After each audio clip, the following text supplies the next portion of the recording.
Heavyweight to reality. Heavyweight to reality. Black Shadow. Reality mambo. Well, manya funza dada. Jaja ndivo vaita tiko climb a ladder. Hey Maxas, but my people them no like us. Yeah, hear me dog. Tiri kungo manya na George Basa. Hey, Masaga, chingo sasa. Kisuman macho vakapikira pisa tichinanganisa. Tipira mumero hairasa. Tiri kungo manya na George Basa. Hey, Masaga, chingo sasa. Kisuman macho vakapikira pisa tichinanganisa. Tipira mumero hairasa. Sepangu, musamire kusimbisa basa rangu. Baya vanoridza ngoma zangu. Ndimi munosimbisa munyadzisa vanoda kufara nzira dzangu neti. Andite tumadhiri twenzungu. Kana msango nditori shumba pache zvangu. Andingamiswe na msoro pangu. Vauze anytime ndoko bayonge. Ya hear me that. Tiri kungo manya na George Basa.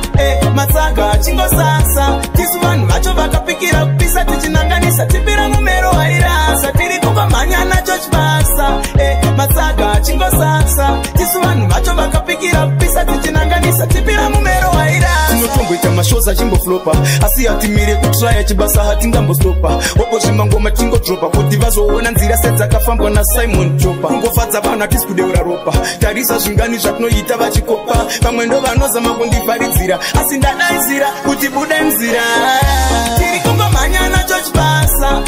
Matsaga chingo sasa. Tisu vanhu vacho vakapikira kupisa tichinanganisa. Tipira mumero hairasa. Tiri kungomhanya na George Basa. Matsaga chingo sasa. Tisu vanhu vacho vakapikira kupisa tichinanganisa. Tipira mumero hairasa. Sekwangu musamire kusimbisa basa rangu. Vaya vanoridza ngoma dzangu. Ndimi munosimbisa munyadzisa vanoda kufara nzira dzangu neti. Andite tumadhiri twenzungu. Kana msango nditori shumba pache zvangu. Andingamiswe na msoro pangu. Vauze anytime ndoko bayonge. Ya hear me that. Tiri kungomhanya na George Basa. Masaga chingo sasa. Tisu vanhu vacho vakapikira kupisa tichinanganisa. Saka ndati Stizi manya na George Basa. Sameo manya na George Basa. Vakapikira kupisa mutinanganisa. Ya hear me. Tinotomboita mashoza chimbo flopa.